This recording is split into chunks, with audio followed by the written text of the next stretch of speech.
정말 너무 억울합니다. 제 사연 꼭 끝까지 들어주세요.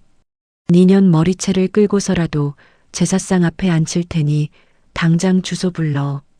전화기를 뚫고 나오는 시어머니의 악쓰는 소리에 저는 피식 웃고 말았습니다. 7년 동안 화장실 변기나 닦는 청소부년이라며 제 얼굴에 음식을 던지고 나무 주걱으로 제 손등이 터져 피가 맺히도록 때리던 시어머니였습니다. 저는 소리 한 번 지르지 않고 차분하게 대답했습니다. 당장 오세요. 팰리스 오피스텔 804호. 그곳은 제 남편놈이 만삭이 된 배를 아는 상간녀와 더러운 몸을 섞으며 살고 있는 불륜 장소였습니다. 며느리 머리털을 다 뽑아버리겠다며 택시를 타고 달려간 시어머니. 그런데 딱 1시간 뒤 들것에 실려 응급실에 온 것은 며느리가 아닌 시어머니 자신이었습니다. 단순히 불륜 현장을 덮친 것만으로는 저렇게 피를 토하며 쓰러질 리 없었습니다. 도대체 남편의 불륜 현장에서 밝혀진 상간녀의 정체가 무엇이길래 기세등등하던 시어머니가 단숨에 산송장이 되어버린 걸까요? 지금부터 그 기막힌 사연 하나도 빠짐없이 들려드리겠습니다. 그럼 사연 시작 전 제 억울함이 풀리도록 구독, 좋아요 부탁드릴게요. 사연 시작합니다. 7년 전 31살의 저는 남편 표진욱과 결혼해 시어머니 마경자의 며느리가 되었습니다. 신혼의 단꿈이 채 가시기도 전에 저희 부부의 살림은 눈에 띄게 빠듯해지기 시작했어요. 저는 남들이 따뜻한 이불 속에 있는 새벽 4시에 일어나 시내 오피스 빌딩을 청소하는 미화원 일을 시작했습니다. 한겨울 찬 바람을 맞으며 도착한 로비는 냉기가 뚝뚝 떨어질 만큼 차가웠죠. 저는 무거운 밀대로 대리석 계단을 닦고 층마다 화장실 변기를 문지르며 손끝이 다 부르트도록 일했습니다. 독한 세제를 맨손으로 만지다 보니 손등은 늘 벌겋게 달아올라 있었어요. 몸은 천근만근 고단했지만 저는 손에 깊게 밴 매캐한 락스 냄새를 훈장처럼 여기며 살림에 보탤 돈을 한 푼씩 억척스럽게 모았습니다. 첫 월급을 받은 날 저는 그 돈을 몽땅 털어 정성껏 장을 보았습니다. 시어머니 마경자의 첫 생일상을 제 손으로 번듯하게 차려드리고 싶었기 때문이에요. 새벽부터 기름 냄새를 맡아가며 동그랑땡을 부치고 밤새 푹 고아낸 소고기 미역국을 끓여냈죠.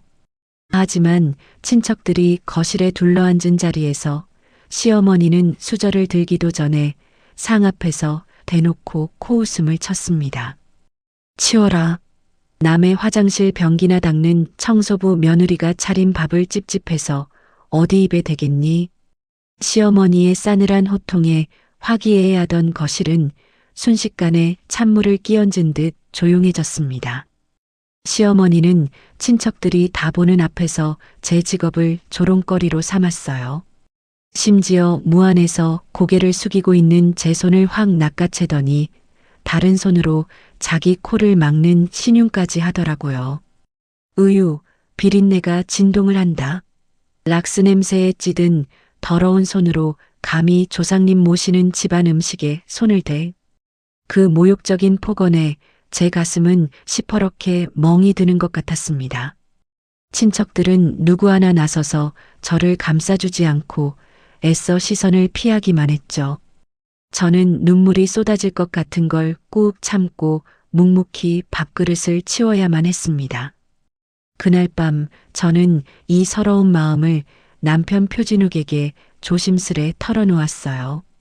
여보, 어머니가 친척들 다 있는 데서 나한테 청소부라고 냄새난다고 하시잖아. 나 정말 너무 속상해. 하지만 남편 표진욱은 침대에 누워 스마트폰 화면에서 눈도 떼지 않은 채 무심하게 대꾸했습니다. 엄마가 다 너 생각해서 하는 소리지. 얼른 번듯한 직장 잡으라고 자극 주시는 거잖아. 남편의 뻔뻔한 대답에 저는 기가 막혀서 말문이 막혔습니다. 어떻게 그런 심한 말을 듣고도 자극 운운할 수가 있어? 당신은 내 남편이잖아. 제가 목소리를 높이자 남편은 오히려 신경질을 내며 이불을 뒤집어 썼습니다. 아, 피곤한데 왜 자꾸 예민하게 굴어? 엄마 성질 알면서 괜히 긁어부스럼 만들지 마. 누구보다 제 편이 되어 주어야 할 남편이 저렇게 나오니 저는 도무지 이 현실을 견딜 수가 없더라고요. 결혼 3년 차에 접어들면서 남편 표진욱의 귀가는 점점 더 늦어졌습니다. 어느 날부터인가 술 냄새 대신 묘하게 달콤한 제가 한 번도 써본 적 없는 낯선 향수 냄새가 남편의 셔차 깃에서 훅 끼쳐오기 시작했어요. 제가 조심스레 늦는 이유를 물어볼 때면 남편은 도둑이 제발 저린 것처럼 화부터 냈습니다. 회식이야, 회식. 하루 종일 변기나 닦는 청소부 마누라가 회사 돌아가는 꼴을 뭘 안다고 캐물어. 남편은 저를 벌레 보듯 무시하며 방문을 쾅 닫고 들어가 버렸죠. 홀로 남겨진 어두운 거실에서 저는 남편이 늦게 들어온 밤들을 낡은 노트에 날짜만 담담히 적어두었습니다. 당장 무언가 반격을 하려던 건 아니었어요. 그저 어딘가에 이 지독하고 억울한 날들을 새겨두지 않으면 저 스스로 미쳐서 완전히 무너져 내릴 것만 같았으니까요. 시댁에서도 제가 사는 집에서도 며느리인 제 편은 아무도 없었습니다. 저는 점점 더 깊고 캄캄한 고립 속으로 속절없이 밀려 들어갔죠. 그렇게 숨이 막힐 듯한 나날 속에서 벼랑 끝에 선 저에게 유일한 숨통이 되어준 분이 있었습니다. 바로 새벽 건물을 함께 지키는 67의 경비원 한필녀 아주머니였어요. 한방눈이 내려 첫 차를 놓치고 건물 로비에 우두커니 서 있던 어느 캄캄한 새벽이었습니다. 제 입술이 파랗게 질려 덜덜 떨고 있을 때 경비원 한필녀 아주머니가 다가오셨어요. 아주머니는 경비실 온수 포트에 물을 끓여 김이 모락모락 오르는 달달한 믹스커피 한 잔을 제 두 손에 꼭 쥐어주셨습니다. 댁은 손이 참 곱상한데 험한 일을 하네. 이거 마시고 언속 좀 녹여. 경비원 한필녀 아주머니의 무심하고도 따뜻한 그 한마디에 저는 꾹꾹 참아왔던 눈물을 패딩 소매로 몰래 훔쳐냈습니다. 시집 온 이후로 정말 너무나 오랜만에 받아보는 따뜻한 사람의 온기였어요. 그날 이후 두 여자는 남들이 모두 깊이 잠든 그 새벽 시간, 텅 빈 건물 로비에서 서로의 고단함을 나누는 유일한 말벗이 되어갔습니다. 경비원 한필녀 아주머니는 이따금 깊은 한숨을 쉬며 자신의 지난 세월을 조각조각 들려주셨죠. 내가 젊은 시절에는 시립보육원에서 버려진 아기들을 돌보는 보모로 일했었어. 아주머니가 창밖의 어둠을 먼 시선으로 바라보며 나직하게 말씀하셨습니다.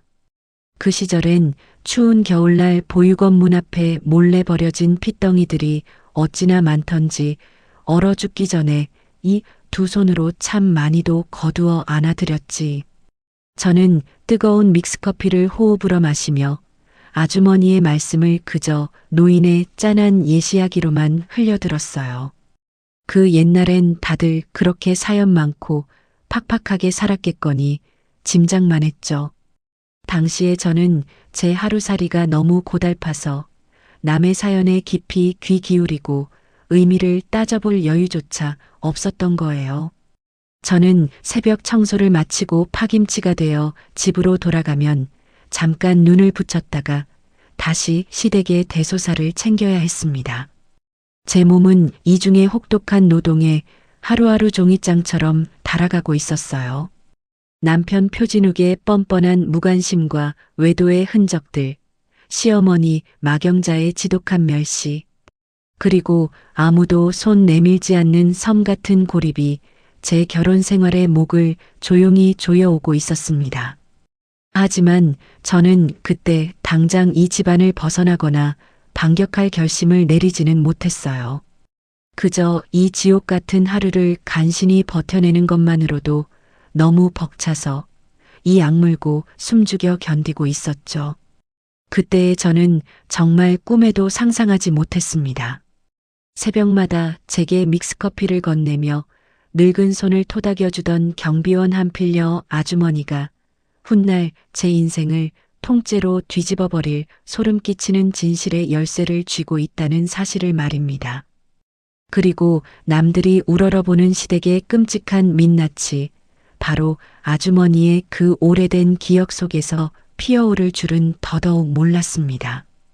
계절이 2번 바뀐 어느 가을이었습니다. 돌아가신 시아버지의 기일이 다가오면서 시어머니 마경자의 멸시는 사람을 깎아내리는 조롱을 넘어 노골적인 폭력으로 치닫기 시작했어요. 저는 새벽 4시에 나가 남의 빌딩 화장실과 복도를 쓸고 닦는 미화원 일을 마치자마자 쉴 틈도 없이 곧장 시장으로 달려가 제 수용품을 샀습니다. 무거운 장바구니를 양손에 쥐고 헐떡이며 시댁 문을 열었지만 누구 하나 수고했다는 말조차 건네지 않았죠. 종일 쪼그려 앉아 부엌 바닥에서 전을 부치다 보니 허리가 끊어질 듯 아팠습니다. 달궈진 프라이팬에서 펄펄 끓는 뜨거운 기름이 튀어 손등에 벌겋게 물집이 잡히더라고요.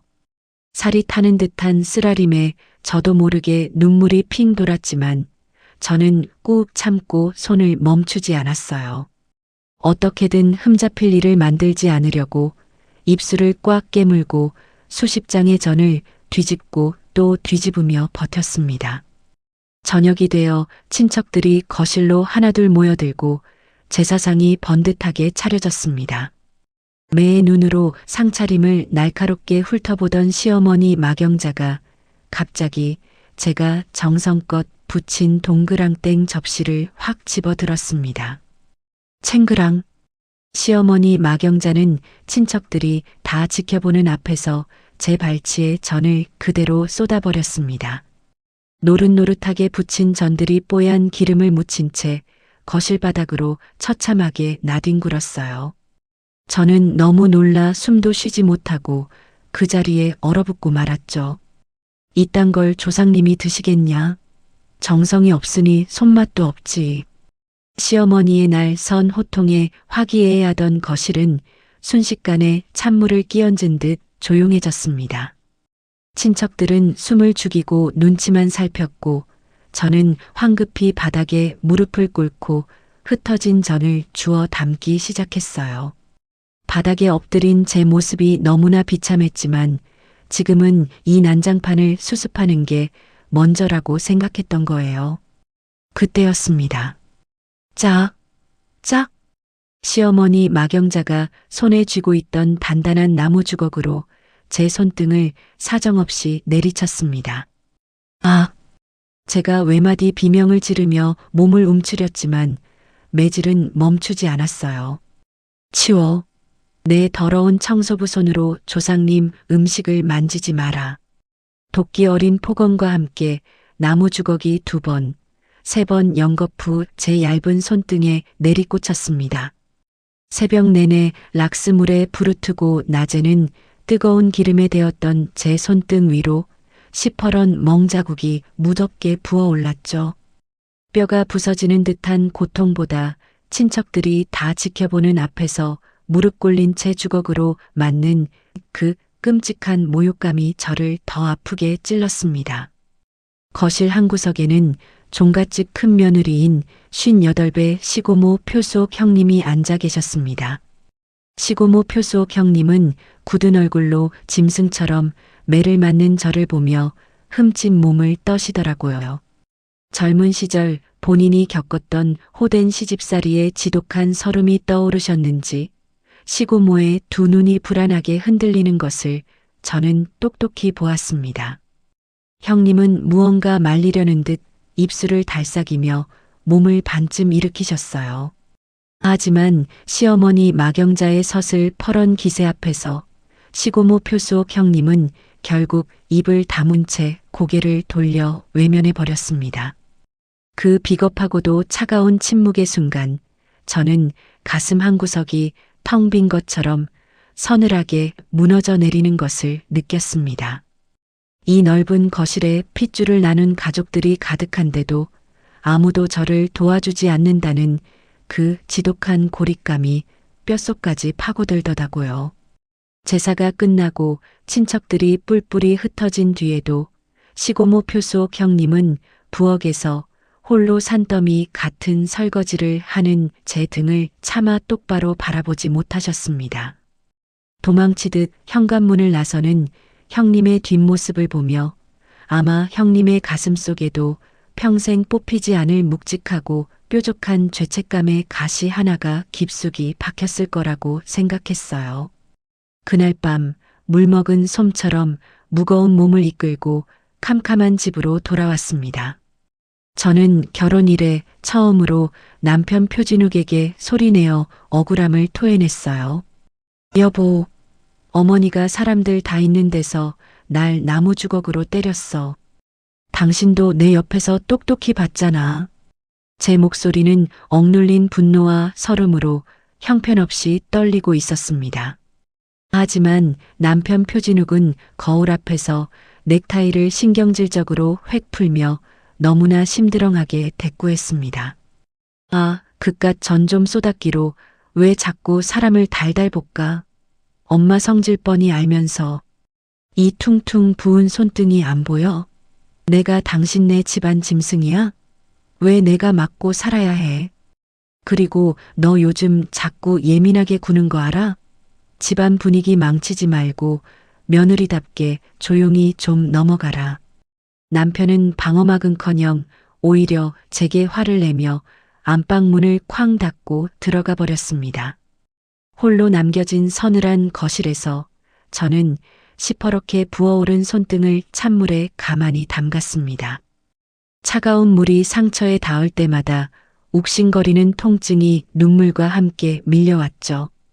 저는 찬장 구석에서 낡은 노트를 꺼내 식탁 위에 펼쳤습니다. 부어서 잘 굽혀지지 않는 떨리는 손으로 펜을 쥐고 그날의 날짜와 함께 주걱, 친척들 앞이라는 7 글자를 꾹꾹 눌러 적었어요. 종이가 찢어질 만큼 힘을 주어 글씨를 새기면서도 소리내어 울지 않았습니다. 저는 벼랑 끝에 몰렸지만 당장 밑으로 떨어져 죽을 힘조차 남지 않은 사람처럼 그저 노트를 덮고 캄캄한 식탁에 엎드렸습니다. 며칠 뒤 새벽 텅 빈 건물 로비의 경비실 안이었습니다. 출근부 장부에 서명하려는 제 손을 경비원 한필려 아주머니가 다급하게 붙잡으셨어요.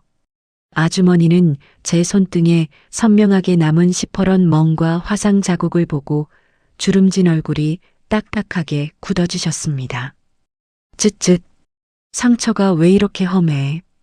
대체 누가 이 고운 손을 이렇게 끔찍하게 만들었어? 아주머니는 아무 말 없이 상비약 서랍을 덜컥 열어 새 연고 하나를 꺼내셨습니다. 이리 줘봐. 흉지기 전에 얼른 약부터 듬뿍 발라야지. 투박하고 거친 아주머니의 두 손이 제 손등에 조심스럽게 아주 부드럽게 연고를 펴발라 주었습니다.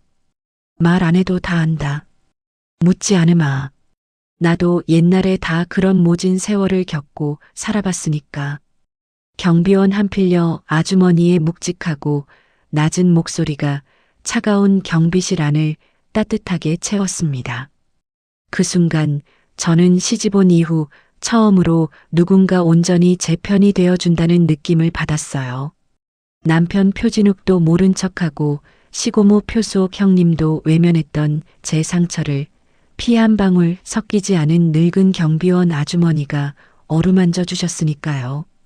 눈시울이 뜨거워지는 것을 꾹 참으며 저는 묵묵히 연고를 바르는 아주머니의 손끝만 내려다보았습니다.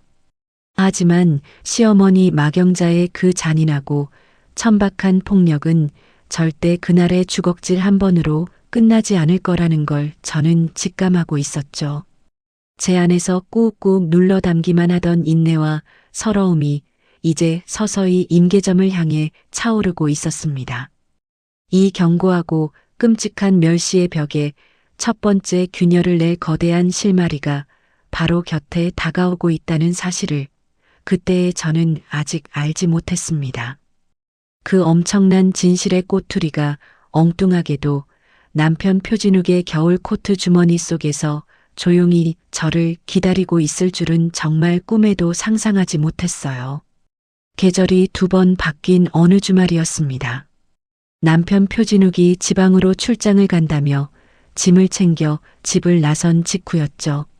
저는 다가오는 겨울을 대비해 남편의 두꺼운 코트를 세탁소에 맡기려고 옷장을 정리하고 있었습니다.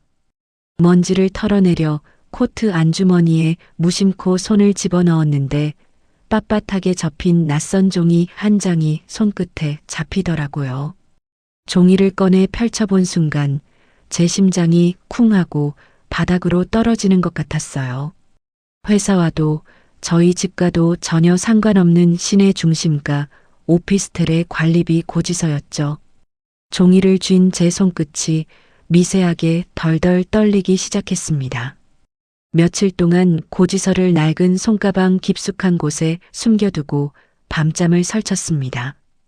결국 청소일이 없는 날 오후 저는 고지서에 적힌 주소지로 무작정 발걸음을 옮겼어요. 화려한 오피스텔 로비로 들어서자마자 곧장 우편함 구역으로 향했습니다. 수많은 호수 중에서 고지서에 적힌 숫자를 찾아 시선을 움직였죠. 우편함에 붙은 이름표를 확인한 저는 숨을 헉하고 들이켰습니다. 거기에는 남편 표진욱의 이름과 나란히 서다희라는 아주 낯선 여자의 이름이 당당하게 적혀 있었으니까요. 저는 누가 볼세라 황급히 로비의 굵은 대리석 기둥 뒤로 몸을 숨겼습니다. 숨죽인 채 얼마나 기다렸을까요? 띵동 하는 소리와 함께 엘리베이터 문이 열렸습니다. 배가 제법 부른 젊은 여자가 양손에 무거운 장바구니를 든 채 걸어 나왔어요. 여자는 너무나 익숙하고 자연스러운 손놀림으로 문제의 호실 도어록 번호를 꾹꾹 눌렀습니다. 그 뒷모습을 지켜보며 남편과 저 여자의 이중 생활이 하루 이틀 된 게 아님을 단번에 직감했죠. 배신감에 치가 떨려 당장이라도 달려가 머리채를 휘어잡고 싶었어요. 하지만 저는 입술을 피가 나도록 깨물며 꾹 참았습니다. 그때 상간녀 서다희가 장바구니에서 무언가를 바닥에 떨어뜨렸습니다. 아차! 여자가 짧은 탄식을 내뱉으며 고개를 획 돌려 허리를 숙이는 순간이었어요. 제 시선은 여자의 예쁘장한 얼굴이 아니라 여자의 하얀 목덜미에 찰싹 붙박여버리고 말았죠. 상간녀의 목에는 세월의 흔적이 고스란히 묻어나는 거뭇하고 낡은 은목걸이가 걸려 있었어요. 깜나가는 보석도 요즘 유행하는 세련된 디자인도 아니었습니다. 마치 은반지를 녹여 가느다란 실처럼 뽑아낸 뒤 거친 손으로 투박하게 엮어 만든 것 같은 아주 기묘한 물건이었죠. 이상하게도 남편이 다른 살림을 차렸다는 충격적인 사실보다 저 낡은 목걸이의 생김새가 제 머릿속에 더 깊고 서늘하게 박혔어요. 마치 목구멍에 가시가 걸린 것처럼 불쾌하고 찝찝한 이물감이 오래도록 가시지 않더라고요. 집으로 돌아온 저는 찬장에서 노트를 꺼냈습니다. 새로운 페이지를 펼쳐 서다희라는 이름 석자와 그 기괴한 은목걸이의 모양을 귀퉁이에 조용히 적어두었어요. 당장 남편의 멱살을 잡고 다그치거나 바닥에 주저앉아 울며 매달리는 짓은 하지 않을 작정이었습니다. 제가 아직 모르는 이 더러운 판의 진짜 맹점이 무엇인지 먼저 완벽하게 알아내기로 마음을 다잡았죠. 며칠 뒤 새벽 차가운 락스물로 변기를 다 닦고 난 뒤 건물의 경비실로 들어섰습니다. 경비원 한필려 아주머니가 평소처럼 따뜻한 믹스커피를 타서 건네주셨어요. 저는 종이컵을 양손으로 감싸 쥐고 커피를 마시다가 무심코 며칠 전 보았던 오피스텔 여자와 목걸이 이야기를 꺼냈습니다. 아주머니, 참 희한한 걸 다 봤어요. 은실을 하나하나 손으로 거칠게 엮은 목걸이더라고요. 요즘 세상에 누가 그런 걸 차고 다닌대? 참 독특하네. 그러니까요. 더 신기한 건 펜던트 앞면에 어설프게 글자도 하나 새겨져 있었어요. 제 말이 떨어지기가 무섭게 커피를 적고 있던 경비원 한필려 아주머니의 손이 공중에서 우뚝 멈췄습니다. 쨍그랑.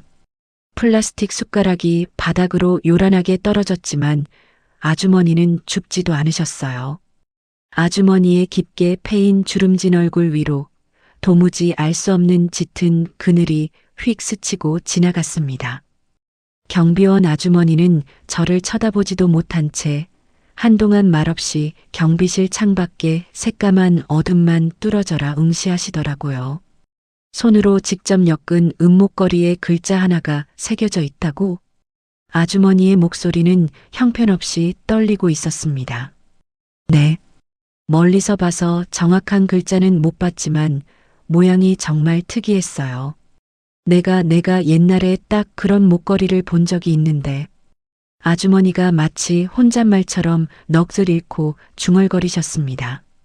저는 그 순간 노인의 쉰 목소리에 실린 미묘한 떨림을 제대로 눈치채지 못했어요. 그저 연세 드신 분의 오래되고 흔한 옛 기억 중 하나겠거니 여기며 가볍게 흘려들었죠.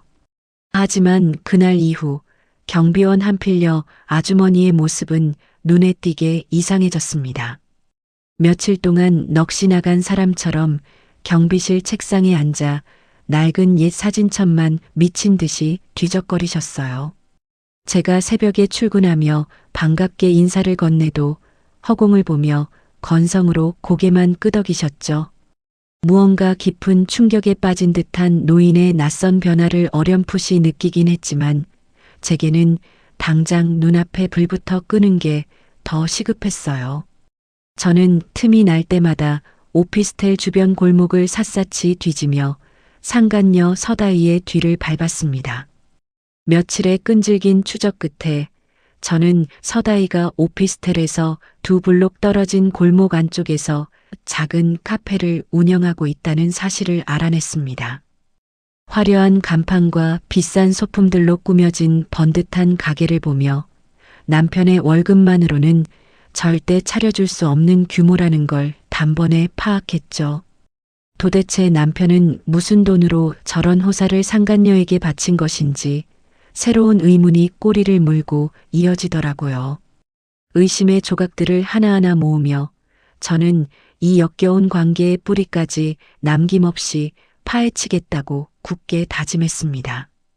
제 손으로 쥐고 있는 이 추적의 끈이 어디까지 이어져 있는지 저는 차갑게 눈을 빛내며 다음 걸음을 조용히 준비했어요. 며칠째 한필려 아주머니의 그 이상한 혼잣말이 머릿속을 떠나지 않았습니다. 내가 옛날에 딱 그런 목걸이를 본 적이 있는데 단순한 노인의 치맥이 있는 소리라기엔 아주머니의 덜덜 떨리던 손끝과 창백해진 얼굴이 자꾸만 마음에 걸렸죠. 결국 비가 추적추적 내리던 어느 새벽 저는 대걸레질을 서둘러 마치고 곧장 건물 로비의 경비실 문을 두드렸습니다. 경비실 안에는 한필려 아주머니가 다 식어빠진 믹스커피를 앞에 두고 우두커니 앉아 계셨어요. 저를 보더니 아주머니는 긴 한숨을 내쉬며 자리를 권하셨습니다. 오랜 시간 혼자 망설이신 끝에 마침내 굳은 마음을 정하신 듯 했죠. 아주머니는 저를 똑바로 쳐다보며 30의 전시립 보육원에서 보모로 일하시던 그의 겨울의 이야기를 조심스럽게 풀어놓으셨습니다. 그의 겨울엔 유독 눈이 징그럽게도 많이 왔어. 꼭두 새벽에 당직을 서고 있는데 보육원 대문 밖에서 희미하게 고양이 우는 것 같은 소리가 들리더라고. 아주머니의 목소리가 과거의 기억 속으로 빠져들며 가늘게 떨렸습니다. 문 앞에는 핏덩이 같은 갓난 여자아이가 강보에 쌓여 버려져 있었지. 그 어린 것을 내가 직접 내 두 손으로 안아들었어. 그 아기한테 뭐가 있었나요? 그래. 그 갓난쟁이 목에 딱 그런 게 걸려 있었어. 은실을 가늘게 뽑아 일일이 손으로 거칠게 엮어 만든 목걸이. 앞면에 글자 하나가 삐뚤빼뚤 새겨진 것까지 똑같아. 아주머니는 목이 콱 메이시는지 마른 기침을 연거푸 쏟아내셨습니다. 그걸 보는데 어찌나 정성스럽던지 어미가 버리면서 얼마나 눈물을 흘리며 밤새 만들었을까 싶어 내 가슴이 다 미어지더다고. 그 순간 제 등줄기를 타고 서늘한 얼음물이 흘러내리는 것 같았습니다. 남편의 여자가 목에 건 기괴한 은목걸이와 30년 전 눈 오는 보육원 문 앞에 버려진 핏덩이의 목걸이가 하나의 선으로 소름 끼치게 이어졌으니까요. 머릿속에서 파편처럼 흩어져 있던 조각들이 무서운 속도로 서로를 향해 달려들어 거대한 퍼즐을 완성하고 있었습니다. 그날 오후 저는 심장이 터질 것 같은 흥분을 억누르며 명절 준비를 돕는다는 핑계로 시고모 표속 형님의 집을 찾아갔습니다. 차를 마시며 대화를 나누던 중 저는 아주 자연스럽게 옛날 이야기 쪽으로 슬쩍 말을 돌렸죠. 형님, 어머니 젊으실 적엔 참 고생 많이 하셨겠죠? 재빠난 유도신문에 오래된 거실 앨범을 정리하시던 표속 형님의 손길이 멈칫했습니다. 형님은 곤란한 듯 주변을 한번 쓱 살피더니 제 쪽으로 몸을 기울여 아주 낮은 목소리로 속삭이셨어요. 너희 시어머니가 시집 오기 전에 말 못할 지저분한 사연이 있었다는 소문이 동네에 파다했지. 네, 그게 무슨 말씀이세요? 어디서 아이를 하나 지웠다는 둥, 몰래 나와서 시설에 버렸다는 둥, 워낙 지독하게 입단속을 시켜서 아무도 진실은 몰라. 다 옛날 일이지 뭐. 형님은 서둘러 말을 얼버무리며 시선을 피하셨습니다. 3년 전 제사상 앞에서 저를 향한 시어머니의 끔찍한 주걱 폭행을 외면했던 그 방관자의 죄책감이 형님의 굽은 어깨 위에 여전히 묵직하게 얹혀 있는 게 보였어요. 하지만 그 짧은 얼버무림은 제게 완벽한 확신을 안겨주었습니다. 저는 더 이상 머뭇거릴 이유가 없었습니다. 새벽 미화원 일이 없는 날이면 운동화 끈을 동여매고 무작정 발품을 팔기 시작했어요. 폐쇄된 옛 시립보육원의 낡은 기록들을 전부 넘겨받아 보관하고 있다는 시립사회복지관을 찾아갔습니다. 지하 서고를 지키고 있던 복지관 담당자 문경애 씨는 제 요구에 난색을 표하더라고요. 보육원 입소 기록은 민감한 개인정보라 함부로 열람하실 수 없습니다. 직계가족이 아니면 안 돼요. 하지만 저는 물러서지 않고 문경애 씨의 손을 절박하게 부여잡았습니다. 한필려 아주머니의 생생한 증언과 제가 맞닥뜨린 이 끔찍하고 기구한 집안의 사정을 눈물로 호소했어요. 제발 부탁드립니다. 제 인생이 아니 한 사람의 억울한 생사가 걸린 일이에요. 간곡한 제 설득에 문경애 씨도 결국 마음이 동했는지 굳은 표정으로 서고 열쇠를 꺼내며 고개를 끄덕여 주었습니다. 먼지가 뽀얗게 쌓인 지하 서고에서 문경애 씨와 저는 한필려 아주머니가 정확히 짚어주신 그의 겨울의 날짜를 근거로 누렇게 색이 바랜 두꺼운 대장을 한 장 한 장 넘기기 시작했습니다. 사각, 사각. 종이 넘기는 소리만이 서고 안을 가득 채웠습니다. 얼마나 시간이 지났을까요? 이것 좀 보세요. 문경애 씨가 흠칫 놀라며 특정 페이지를 손가락으로 다급히 가리켰습니다. 제 시선이 그 손끝을 따라 멈춘 곳에는 그의 겨울 보육원 문 앞에서 발견된 신혼 미상 여아의 접수 기록이 선명하게 남아 있었어요. 저는 숨 쉬는 것조차 잊은 채 기록을 읽어내려갔습니다. 유품 목록 칸에는 또렷하고 반듯한 손글씨로 이렇게 적혀 있었습니다. 은목걸이 한 점, 앞면에 글자 새김. 그 글귀를 보는 순간 제 다리에서 힘이 쫙 풀려 하마터면 서고 바닥에 주저앉을 뻔했어요. 그리고 그 아래 칸, 아이의 후일 정보를 기록한 란에는 마지막 종지부를 찍는 문장이 적혀 있었습니다. 서다이로 개명 후 입양. 마지막 퍼즐한 조각이 찰칵 하고 소름 끼치는 소리를 내며 제자리에 완벽하게 맞아떨어지는 순간이었죠. 남편의 딴 살림을 차린 상간녀 서다이가 사실은 시어머니 마경자가 30년 전에 모질게 버린 친딸이었습니다. 그리고 제 남편 표진욱과는 씨 다른 남매, 즉 이복동생이라는 끔찍한 진실이 제 눈앞에 온전히 발가벗겨져 드러난 겁니다. 저는 덜덜 떨리는 두 손으로 그 누런 대장을 꽉 부여잡고 한참을 멍하니 서 있었습니다. 단순히 남편을 꼬여낸 파렴치한 상간녀인 줄만 알았습니다. 그런데 그 여자가 시어머니가 지독하게 숨겨온 버려진 친딸이었다니요. 하늘이 무너져도 이런 지독한 막장 드라마는 없을 겁니다. 이 소름 돋는 진실을 세상에서 완벽하게 꿰뚫고 있는 사람은 이제 며느리인 저 오세림 단 한 사람뿐이었습니다. 7년 내내 모욕과 폭력을 견디며 바닥을 기어다니기만 하던 제가 드디어 이 시궁창 같은 판 전체를 틀어진 완벽한 설계자가 된 거예요. 입술 사이로 비집고 나오는 차가운 웃음을 저는 굳이 숨기지 않았습니다.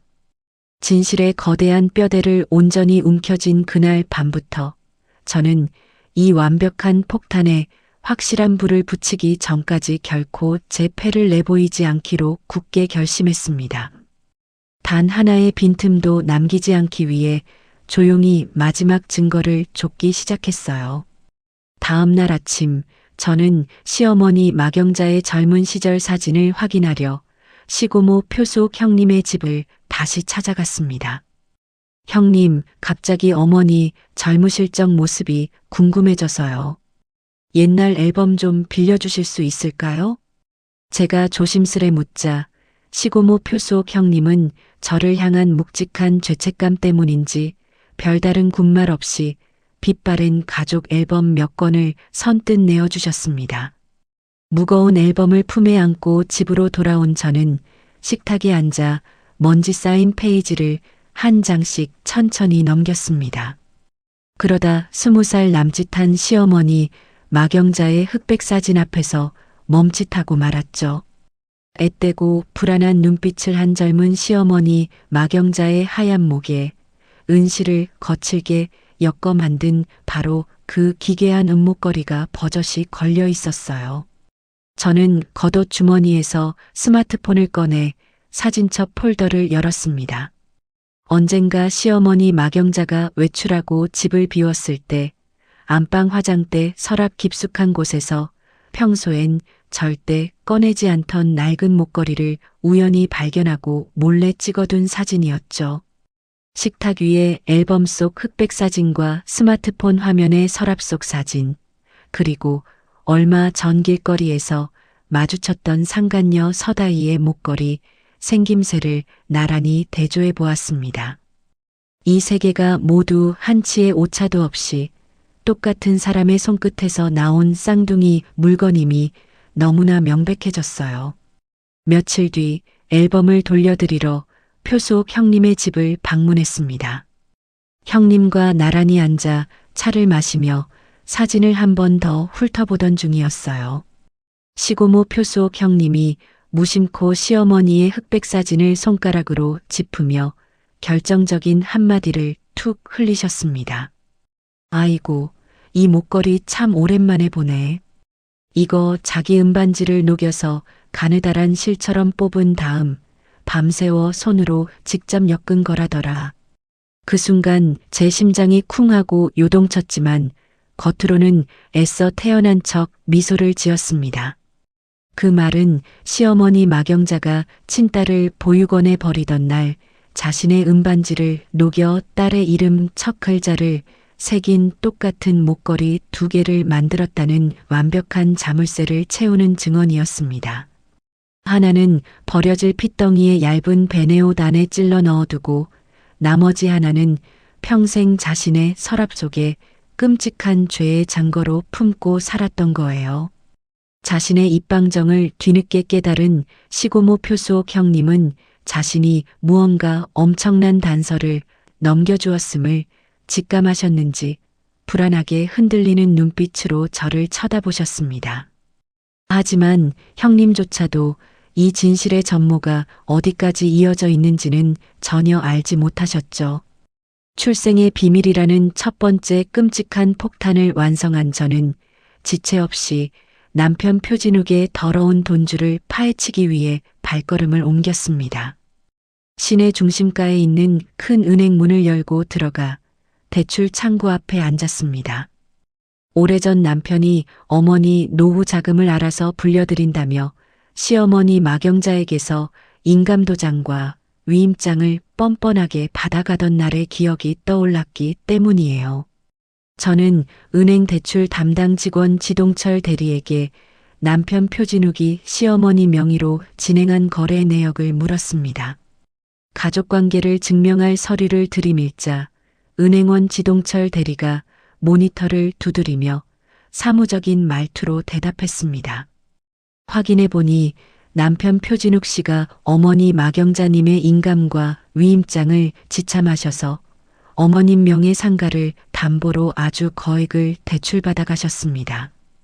저는 치밀어 오르는 화를 억누르며 은행원 지동철 대리에게 대출금이 빠져나간 종착지, 즉 이체 내역서 사본 발급을 요구했습니다. 지동철 대리가 프린터에서 뽑아 건네준 서류에 찍힌 계좌번호와 예금주를 확인하는 순간 헛웃음이 터져 나오더라고요. 그 막대한 대출금이 고스란히 흘러들어간 곳은 다름 아닌 상간녀 서다이가 운영하는 그 번듯한 카페의 사업자 계좌였습니다. 남편 표진욱은 시어머니의 노후를 담보로 저당 잡혀 대출을 받고 그 돈으로 자기가 딴 살림을 차린 상간녀의 호화로운 사업 미천을 통째로 대준 거였어요. 정말 기가 막히고 짐승만도 못한 짓 아니에요? 자신이 피를 나눈 이복 동생인 줄도 모르고 상간녀와 붙어먹은 것도 모자라 자기 친어머니의 등골을 빼먹어 그 여자의 배를 불려준 꼴이니까요. 저는 담보 설정 서류와 이체 내역의 사본을 한 장 한 장 소중하게 접어 제 낡은 손가방 속 서류철에 차곡차곡 채워 넣었습니다. 출생에 소름 끼치는 진실과 기가 막힌 돈의 진실. 이 거대하고 치명적인 두 개의 폭탄이 마침내 제 손안에서 단단하게 뭉쳐졌습니다. 가방의 지퍼를 닫고 은행 문을 나서는 제 눈빛은 더 이상 7년간 빌딩 구석에서 숨죽여 인내하기만 하던 비참한 미화원의 것이 아니었어요. 상대방의 썩어 빠진 숨통을 가장 정확하게 끊어버릴 곳을 겨누는 사냥꾼의 눈빛으로 완전히 바뀌어 있었죠. 저는 이 아까운 폭탄을 아무 때나 허무하게 터뜨리지 않을 작정이었습니다. 가장 많은 친척과 사람들이 지켜보는 가운데 시어머니 마경자와 남편 표진욱이 가장 밑바닥까지 처참하게 추락해 스스로 붕괴할 완벽한 무대를 기다리기로 했어요. 이제 남은 것은 제가 언제 어디서 이 뇌관을 당기느냐 하는 선택뿐이었습니다. 그리고 마침 온 집안 식구가 모여드는 시아버지의 기일 제사가 불과 며칠 앞으로 바짝 다가와 있었습니다. 두 개의 거대한 폭탄을 완성하고 며칠 뒤 드디어 시아버지의 기일 아침이 밝았습니다. 새벽 청소를 마치고 텅 빈 집으로 돌아와 굳은 결심으로 숨을 고르고 있을 때 제 낡은 스마트폰 화면이 요란하게 울리며 시어머니 마경자의 이름이 떠올랐습니다. 전화를 받자마자 저는 아주 차분하고 조심스러운 목소리로 첫마디를 꺼냈죠. 어머니, 제가 며칠 전부터 몸살이 심해서 도저히 못 일어날 것 같아요. 올해 제사에는 가기 어렵겠습니다. 제 말이 끝나기가 무섭게 수화기 너머에서 시어머니 막영자의 거친 쇳소리가 벼락처럼 터져 나왔습니다. 뭐, 이 못된 년, 감히 청소부 주제에 조상님 모시는 제사에 안 오겠다고? 시어머니는 숨도 쉬지 않고 온갖 험악한 폭언을 쏟아냈습니다. 네가 드디어 미쳤구나. 내가 지금 당장 쫓아가서 니년 머리채를 질질 끌고서라도 제사상 앞에 꿇어앉힐 테니 당장 주도 불러. 수화기 너머로 악을 쓰는 시어머니의 목소리를 들으며 저는 지난 몇 달 동안 제 손끝으로 한 땀 한 땀 완성해 온 거대한 폭탄의 뇌관을 머릿속에 또렷하게 그렸습니다. 조금의 떨림도 망설임도 없었어요.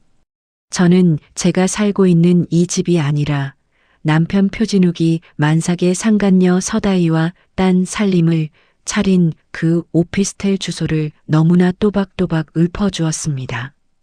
그래, 오세요. 시내 중심가에 있는 팰리스 오피스텔 804호예요. 딸칵. 주소를 부르자마자 저는 전화를 미련 없이 끊어버렸습니다. 시어머니가 그토록 끔찍이 여기고 하늘처럼 떠받들던 아들이 30년 전 시어머니 본인이 비정하게 버렸던 친딸과 구부처럼 살림을 차린 바로 그 지옥의 주소였습니다. 한동안 저는 부엌 식탁에 가만히 앉아 제가 방금 당겨버린 도화선이 과연 어디까지 치명적으로 타들어갈지 조용히 가늠해 보았습니다. 처음 제 계산은 그저 시어머니 막영자에게 아들 표진욱의 배신을 두 눈으로 똑똑히 목격하게 만드는 것이었어요.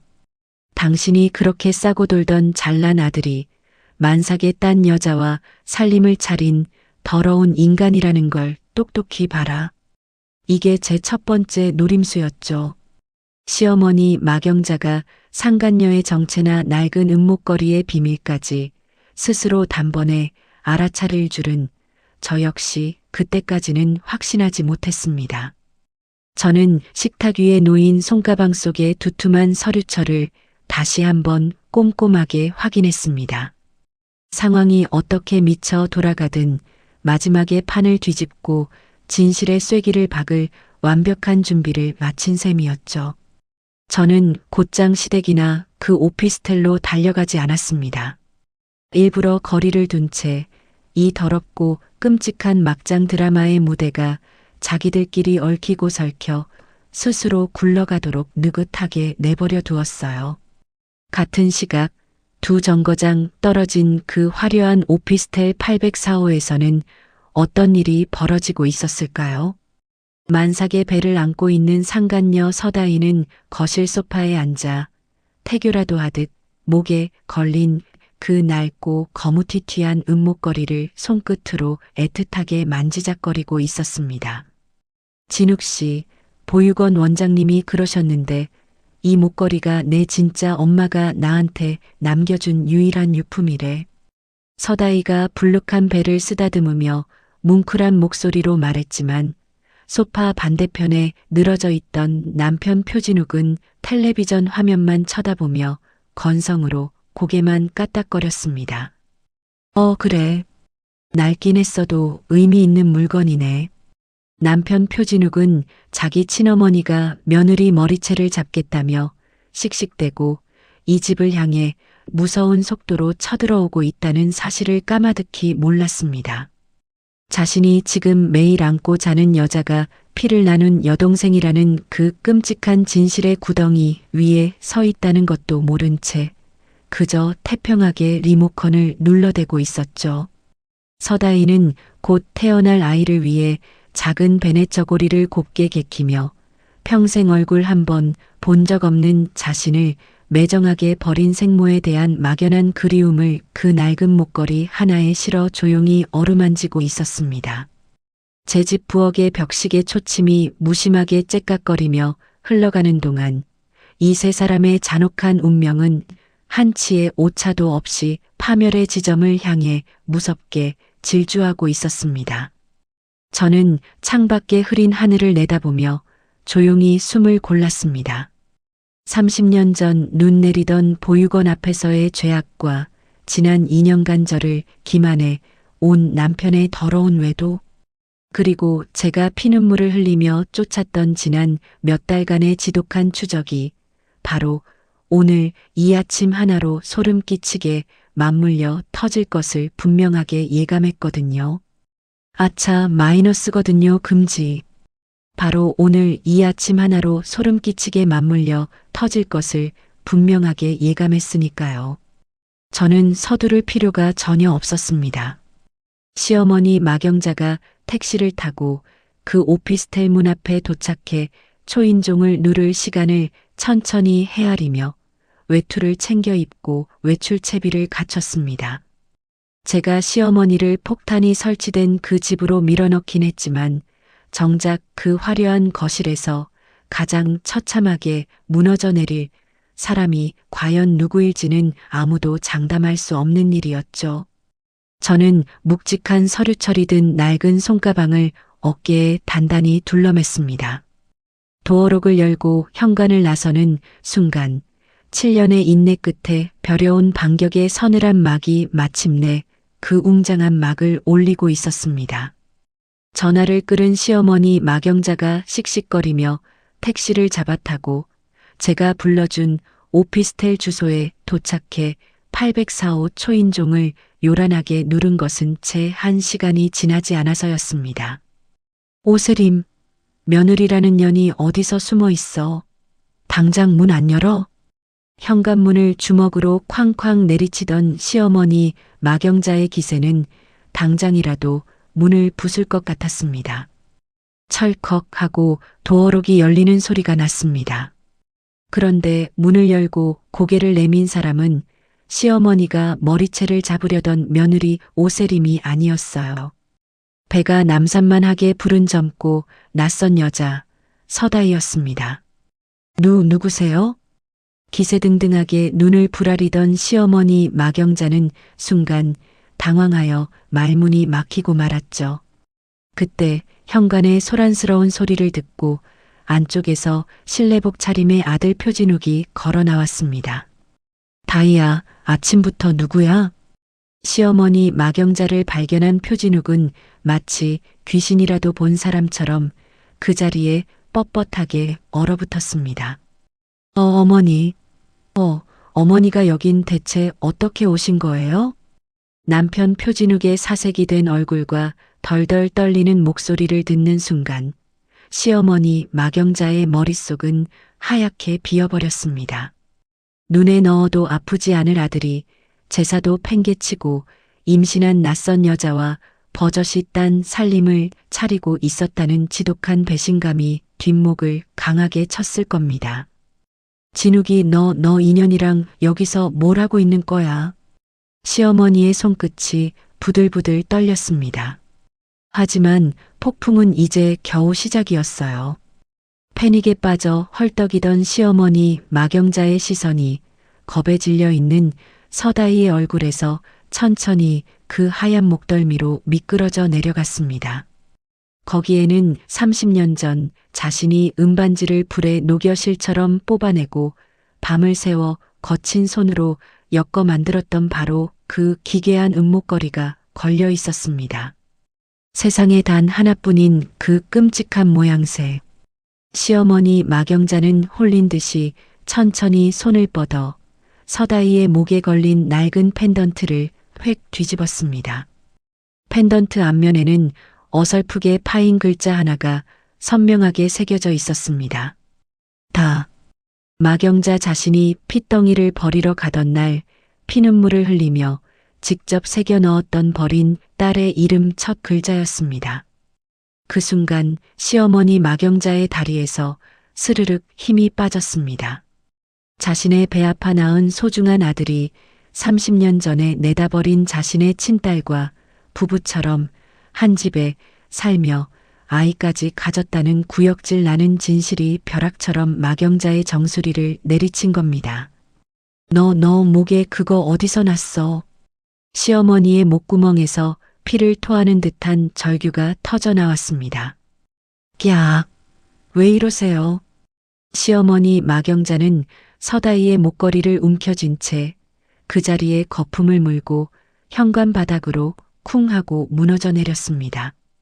이 끔찍한 난장판의 한가운데서 영문을 모르는 서다이와 남편 표진욱은 비명을 지르며 황급히 119에 전화를 걸었습니다. 아들의 파렴치한 외도만 들킬 판이라고 여겼던 제 계산을 훌쩍 넘어서서 이 더러운 판은 제가 손쓸 틈도 없이 그들 스스로 가장 최악의 지옥으로 곤두박질치며 폭발해버린 겁니다. 1시간 전만 해도 며느리 머리채를 잡아오겠다며 악을 쓰던 시어머니는 며느리가 던져준 주소 하나에 도리어 자기 발에 걸려 넘어져 구급차 들것에 실려가는 신세가 되었죠. 윙, 철컥. 시립병원 응급실의 자동문이 요란하게 열렸습니다. 삐익, 삐익. 심전도 경보음이 날카롭게 울리는 가운데 들것에 실린 63세 시어머니 마경자가 밀려 들어왔습니다. 간호사들이 다급하게 달라붙어 산소 마스크를 씌우고 팔에 링거를 꽂았습니다. 응급실의 형광등 불빛이 시어머니의 창백한 얼굴을 차갑게 비쳤습니다. 하지만 시어머니의 오른손만은 무언가를 절대 놓지 않으려는 듯 사시나무처럼 떨며 굳게 말려 있었습니다. 의료진 중 한 명이 링거를 제대로 꽂기 위해 시어머니의 굳은 손가락을 억지로 벌리려 했습니다. 환자분, 손 좀 펴보세요. 힘주시면 주사바늘 안 들어갑니다. 간호사의 단호한 말에 뻣뻣하게 굳어있던 손바닥이 반쯤 열렸습니다. 툭! 손바닥 안에서 세월에 거뭇하게 변해버린 낡은 은목걸이 하나가 굴러나왔습니다. 으윽! 산소 마스크를 쓴 시어머니가 짐승 같은 신음을 내며 다시 그 목걸이를 획 움켜쥐었습니다. 안 돼. 그거 내 거야. 내 거라고. 병명도 끔찍이 아끼는 아들의 이름도 아니었습니다. 30해 전에 묻어둔 그 한마디가 산소 마스크 안쪽에서 습기 찬 목소리로 새어나왔습니다. 저는 응급실 보호자석에 앉아 그 모습을 소리 없이 내려다보았습니다. 제가 입고 있는 낡은 패딩 소매 끝에서는 새벽 청소용 락스 냄새가 아직도 매캐하게 올라오고 있었죠. 침대 위에서 사색이 되어 떨고 있는 시어머니를 보며 저는 참 묘한 기분이 들더라고요. 얼마나 질긴 악연이면 저 목걸이가 기어이 시어머니의 숨통을 조이고 있는 건지 두 눈으로 보고 있으면서도 믿기지 않았어요. 불과 1시간 전에는 전화기 너머로 시어머니는 제게 핏대를 세우며 악을 썼잖아요. 이 못된 년 청소부 주제에 감히 제사에 안 와. 내가 당장 쫓아가서 니년 머리채를 끌고서라도 제사상 앞에 앉히겠다. 그렇게 저를 잡아먹을 듯 길길이 날뛰던 분이었습니다. 평생을 법도 있는 집안의 어른 행세를 하며 저를 벌레 보듯 짓밟던 기세는 온데간데 없었죠. 지금 들것에 실려와 산소호흡기에 의지하고 있는 건 며느리인 제가 아니라 시어머니 자신이잖아요. 응급실 커튼 너머로 다른 환자들의 신음이 어지럽게 오갔습니다. 저는 울지 않았어요. 그저 시어머니가 피가 통하지 않을 정도로 꽉 움켜쥔 저 낡은 은목걸이에서 한순간도 시선을 떼지 못했죠. 얼마 지나지 않아 담당 의사가 다가왔습니다. 보호자분 되십니까? 네, 며느리입니다. 제가 대답하자 의사는 차트를 넘기며 고개를 갸웃거렸습니다. 어머님이 혈압이 급격히 오르면서 쓰러지셨습니다. 아주 큰 정신적 충격을 받으신 것 같은데 혹시 짚히는 일이 있으십니까? 저는 잠시 침묵했습니다. 의사의 물음에 저는 어떤 표정을 지어야 할지 모르겠더라고요. 저도 오늘에서야 알았어요. 저 목걸이가 어머니 손에서 시작됐다는 걸요. 제 목소리는 놀랍도록 차분했습니다. 의사는 제 대답을 온전히 이해하지 못한 듯 알 수 없는 표정을 지으며 자리를 떴습니다. 그 짧은 시간 동안 제 머릿속에는 지난 7년간 겪었던 지독한 멸시와 지난 몇 달간 홀로 진실을 추적해 온 끔찍한 시간들이 한꺼번에 밀려들었어요. 시어머니의 손끝에서 반쯤 흘러나온 목걸이의 앞면에는 어색하게 새겨진 글자 하나가 형광등 불빛을 받아 희미하게 반짝였습니다. 은실을 꼬아 투박하게 만든 저 모양새 하나하나에 얼마나 더러운 비밀이 얽혀 있는지 세상 사람들은 아무도 모를 겁니다. 그 글자가 도대체 무엇을 뜻하는지 아는 사람도 없었습니다. 저 낡아빠진 목걸이가 왜 남부러울 것 없이 기세등등하던 노인을 응급실 바닥까지 고꾸라지게 만들었는지 이 넓은 병원 안에서 온전히 아는 사람은 오직 저 오세림 단 한 사람뿐이었죠. 우당탕탕. 그때 남편 표진욱이 넋이 나간 얼굴로 응급실 문을 박차고 뛰어들어왔습니다. 엄마 왜 이래? 남편은 헐떡이며 시어머니의 침대를 와락 붙들었습니다. 넥타이는 반쯤 풀어 헤쳐져 있었고 머리는 잔뜩 헝클어진 상태였습니다. 남편 표진욱은 정작 자신이 무슨 끔찍한 일에 휘말렸는지조차 전혀 알지 못하는 바보 같은 얼굴이었어요. 자신이 밟고 선 땅이 시궁창인지 지옥인지도 모르는 인간이 눈앞에 쓰러진 어미를 보며 울부짖고 있었죠. 남편은 침대에 누운 시어머니와 저를 번갈아 보더니 씩씩거리며 다가왔습니다. 야, 오세림, 네가 대체 엄마한테 무슨 짓을 한 거냐? 멀쩡하시던 분이 왜 갑자기 응급실에 실려오냐고. 남편이 삿대질을 하며 다그쳤지만 저는 대답하지 않았습니다. 그저 눈에 핏발이 선 남편의 떨리는 손을 조용히 응시할 뿐이었죠. 저 손으로 제 등 뒤에서 칼을 꽂고 저를 기만해왔다는 사실이 새삼스럽게 역겨워지더라고요. 말 안 해? 입이 있으면 말을 해보라고. 남편의 목소리가 통제 없이 높아지자 근처에 있던 간호사가 황급히 다가왔습니다. 보호자분들, 여기서 큰 소리 내시면 안 됩니다. 환자분 안정을 취하셔야 하니 두 분 다 밖으로 나가서 대기해 주세요. 간호사의 제지에 남편은 입술을 깨물며 뒤로 물러섰습니다. 저는 자리에서 천천히 일어섰습니다. 마지막으로 짐승처럼 헐떡이는 시어머니의 굳은 손을 한 번 더 바라보고는 말없이 커튼을 걷고 밖으로 걸음을 옮겼습니다.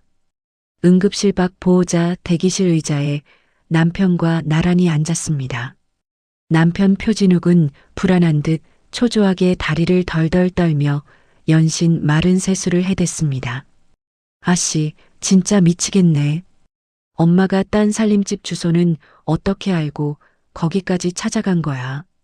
남편이 혼잣말처럼 중얼거렸습니다.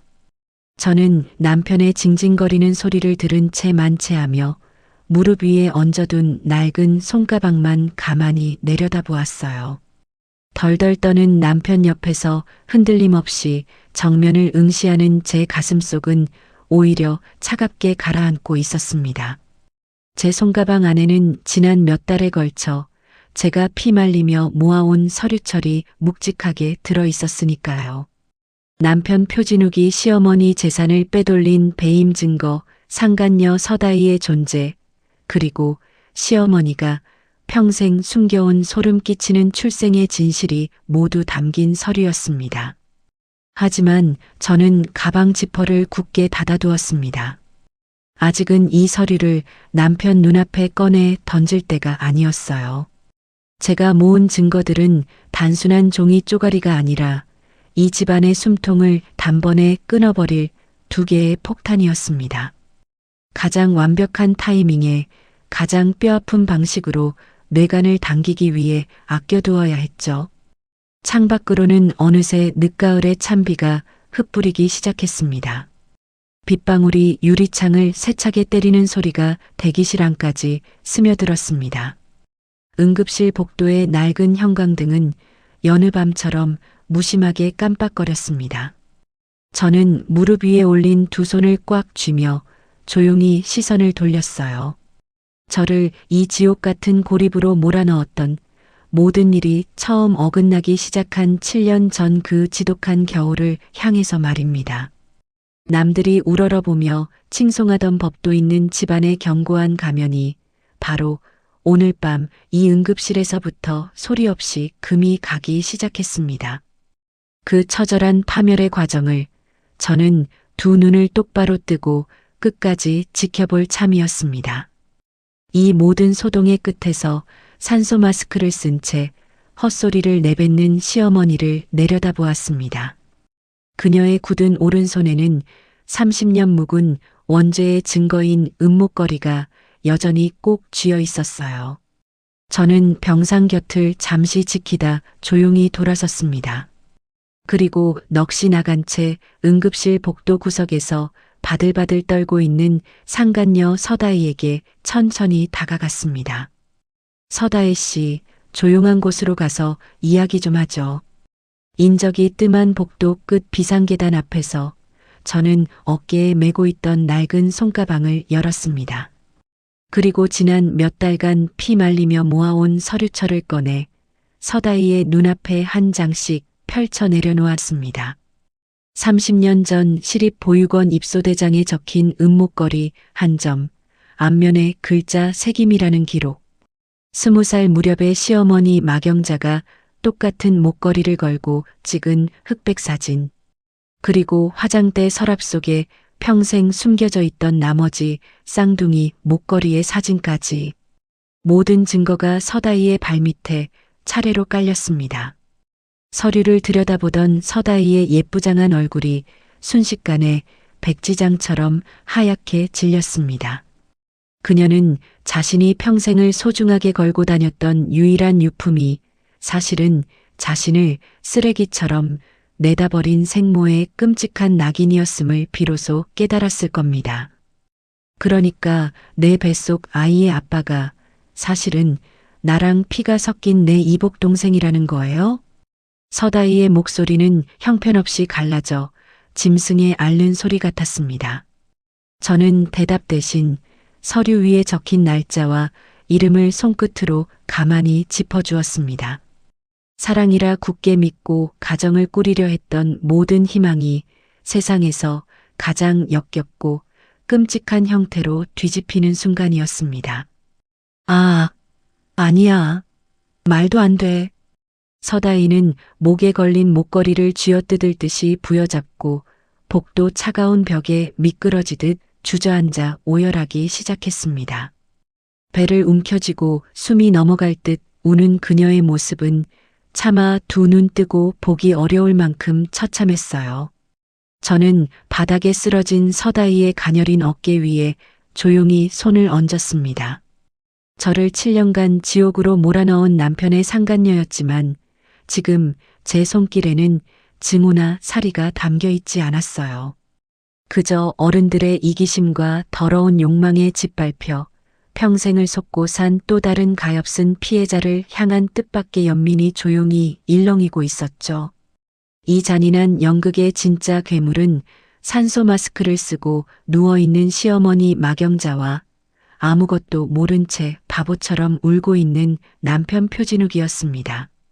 며칠 뒤 의식을 겨우 되찾은 시어머니 마경자의 병실은 그야말로 얼음장 같았습니다. 응급실 실신 소식을 듣고 황급히 달려온 친척들이 침대 주변을 굳은 얼굴로 빙 둘러싸고 있었어요. 링거 바늘을 꽂은 채 반쯤 몸을 일으킨 시어머니 마경자는 여전히 현실을 부정하며 발악하고 있었습니다. 다 헛소리야. 누가 감히 우리 집안을 모함해. 우리 집안이 어떤 법도 있는 집안인데 그런 천박한 일이 있을 리가 없잖아. 시어머니는 목에 핏대를 세우며 소리쳤지만 누구도 그 말에 고개를 끄덕이거나 동조하지 않았습니다. 평생을 무기처럼 휘둘러온 체면이라는 낡고 부서진 방패 뒤로 끝까지 숨으려는 그 필사적인 발버둥이 오히려 애처로울 지경이었습니다. 드르륵. 그때 굳게 닫혀있던 병실 문이 열리고 제가 낡은 손가방을 든 채 안으로 걸어 들어갔습니다. 저의 등장에 시끄럽던 병실의 공기가 일순간 숨막히게 얼어붙었어요.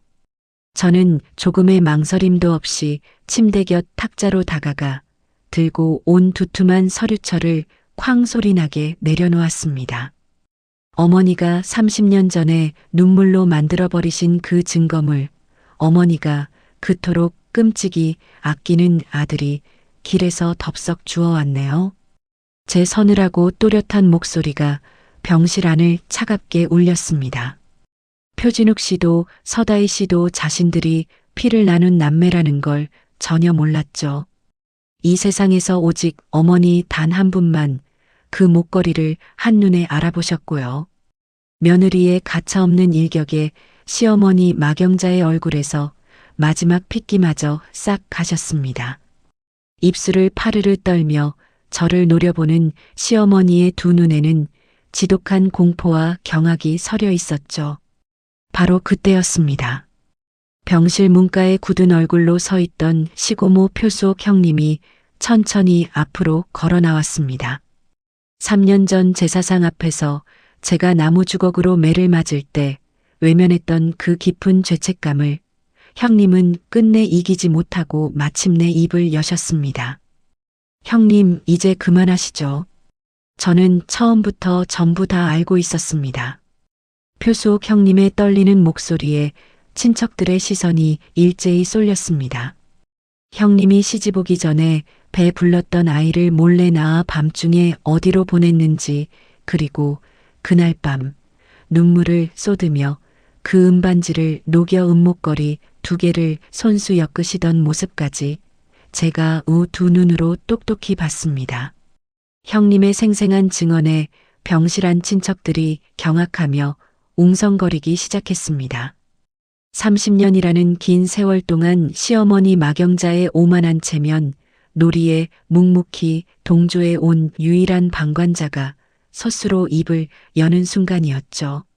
시어머니 마경자를 그토록 꼿꼿하게 지탱하던 거짓된 체면의 기둥이 굉음을 내며 처참하게 붕괴하고 있었습니다. 뒤이어 제가 병실 밖에서 모시고 온 건물 경비원 한필려 아주머니가 천천히 앞으로 나섰습니다. 제가 바로 30해 전 눈 오는 날 시립 보육원 문 앞에 버려진 그 핏덩이를 거두어 아는 보모입니다. 한필려 아주머니의 묵직한 목소리가 병실을 압도했습니다.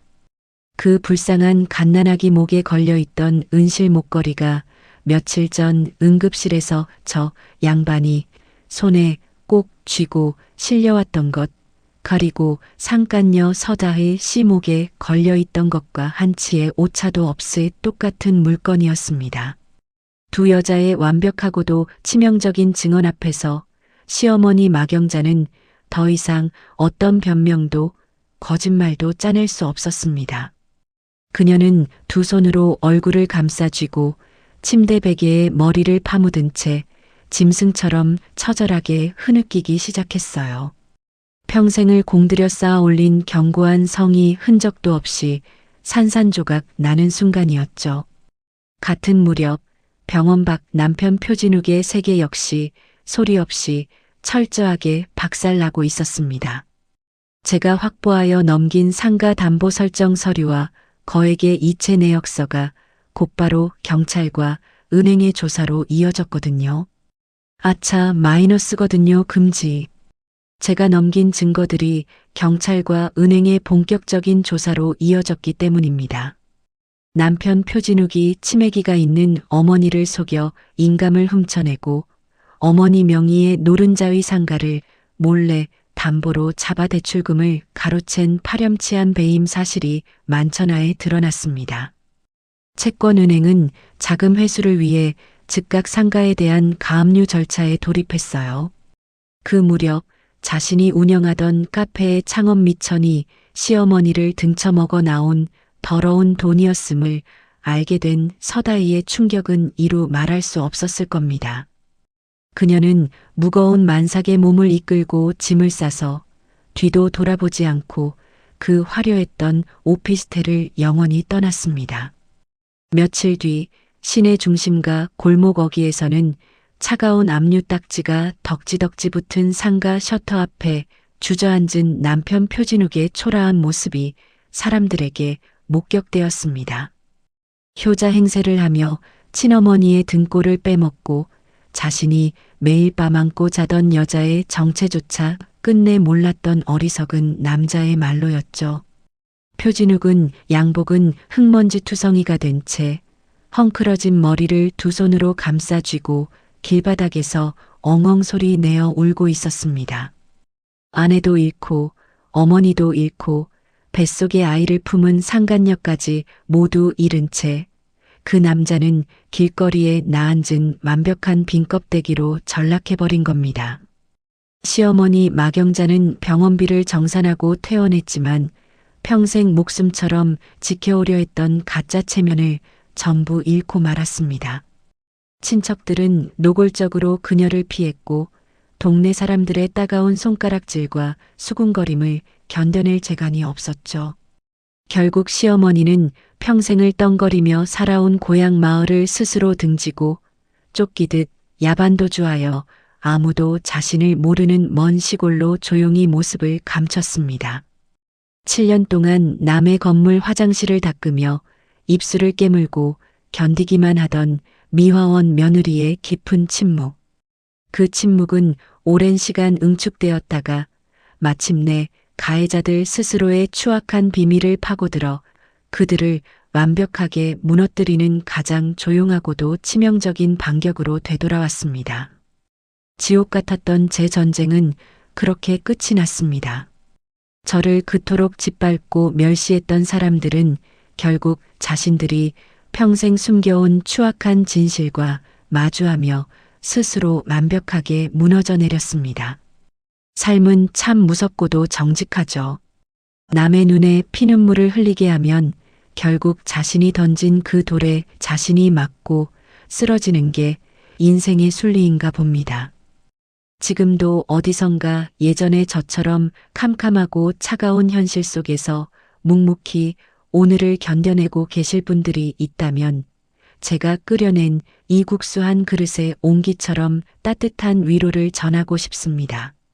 아무리 거센 폭풍우도 결국엔 다 지나가고 꽁꽁 얼었던 자리에는 반드시 따스한 봄볕이 찾아오니까요. 부디 마음 다치지 마시고 꿋꿋하고 당당하게 여러분만의 삶을 지켜내시길 바랍니다. 이야기를 끝까지 들어주신 분이 계시다면 잘 들었다고 댓글 하나만 남겨주세요. 감사합니다.